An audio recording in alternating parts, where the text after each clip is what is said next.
I'm 73 years old, and I'm about to tell you something that might upset you. Everything you think you know about getting older is completely wrong. And the worst part?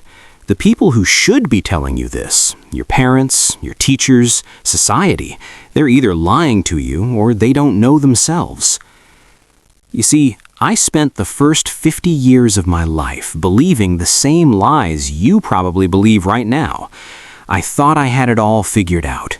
I had the career, the house, the respect of my peers. But at 52, something happened that shattered everything I thought I knew. And what I discovered in the 21 years since then has completely changed how I see life, death, and everything in between. But before I tell you what happened, I need you to understand something. The reason I'm making this video isn't to impress you or to make myself feel wise. I'm making this because I'm running out of time, and there are things you need to hear before it's too late. Not for me, for you.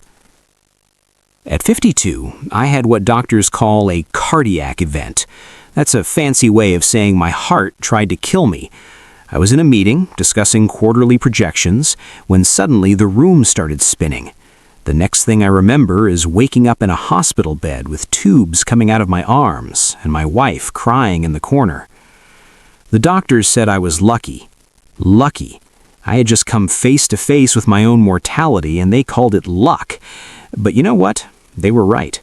Because lying in that hospital bed with nothing to do but think, I realized something terrifying. I had been living my entire life on autopilot. I wasn't really alive. I was just going through the motions, checking boxes, trying to meet everyone else's expectations. And here's the part that haunts me to this day. If I had died that day, if my heart had stopped permanently, what would I have left behind? A nice house, a retirement account, a collection of achievements that nobody would remember in 5 years? Let me tell you the biggest lie you're probably telling yourself right now. I have time. I'll do that later. When I'm older, I'll finally live the life I want. I see young people in their 20s, 30s, even 40s, and they're all saying the same thing. When I make more money, then I'll be happy. When I get that promotion, then I'll relax. When the kids are grown, then I'll travel. When I retire, then I'll finally do what I love. Let me save you 50 years of regret with one simple truth. That day never comes. You know why? Because the goalposts keep moving. You get the promotion, and suddenly you need the next one. You make more money, and suddenly you need more money. You're always chasing something just out of reach, and before you know it, you're 70 years old wondering where your life went. I did this. I spent 30 years climbing a ladder, only to realize when I got to the top that it was leaning against the wrong wall. And you can't climb back down and start over. Time doesn't work that way. Here's something nobody tells you when you're young. Success is a terrible goal. And I say this as someone who achieved everything I set out to achieve. I made partner at my firm. I bought the house. I had the respect of my colleagues. And you know what? None of it mattered. You achieve your goal, and for about 48 hours you feel amazing. Then the feeling fades. You're back to baseline. Now you need a new goal, a bigger achievement, more validation. It's a hamster wheel. I had a friend who died 3 years ago at 68, worked 70-hour weeks his entire life, built a multi-million-dollar business, never took a real vacation, kept saying he'd slow down next year. Next year came, and he had a stroke. At his funeral, his son said, "My father was a successful man, but I barely knew him." Is that the legacy you want? Your regrets won't be about the things you did wrong. They'll be about the things you didn't do at all. I don't lie awake at night thinking about failed business deals. Those don't matter. You know what keeps me up? The trip to Japan I never took because I was too busy. The relationship with my brother that I let deteriorate. The book I always wanted to write but never started. The time I didn't spend with my kids because I was working late. These things eat at you. The missed opportunities, the roads not taken, the love you didn't express, the risks you didn't take because you were afraid. The people you love, your parents, your siblings, your close friends, you think you have unlimited time with them. You don't. And one day, that time will run out. My father died when I was 45. We had a complicated relationship, and I was always too busy to really work on it. I kept thinking we'd have time to talk when I was less busy. We never got that chance. Heart attack, gone within hours. And you know my biggest regret? All the Sundays I didn't call him.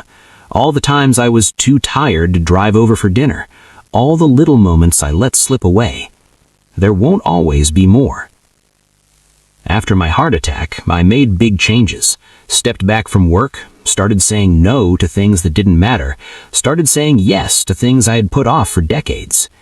In these last 21 years, I've learned more about life than I did in the previous 52.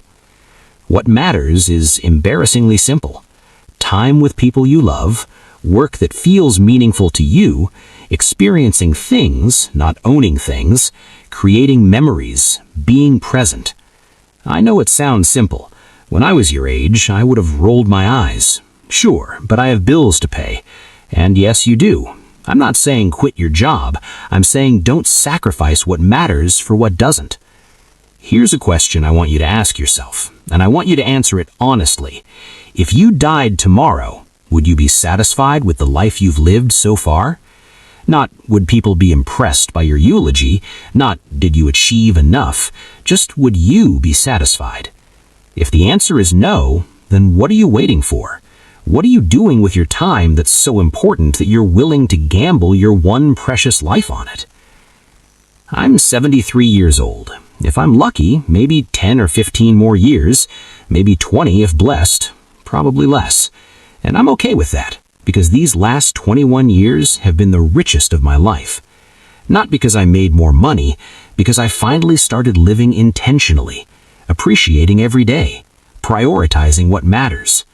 I've traveled to places I always wanted to see, deepened relationships with my children and grandchildren, pursued hobbies I put off, forgiven people I held grudges against, said, "I love you," countless times.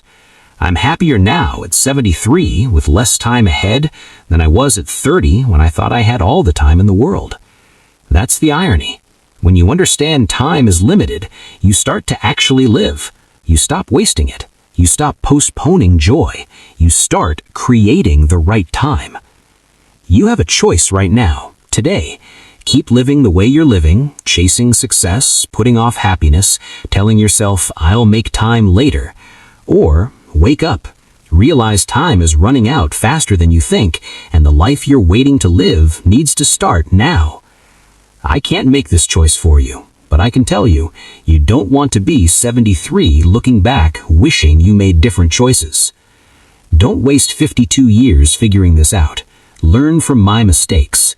Live intentionally. Prioritize what matters. Stop waiting for someday. Someday is today. It always has been. If this resonates, share this video. Leave a comment. Tell me what you're going to do differently. Subscribe, because I have more truths to share and not much time left. The clock is ticking. What are you going to do with your time?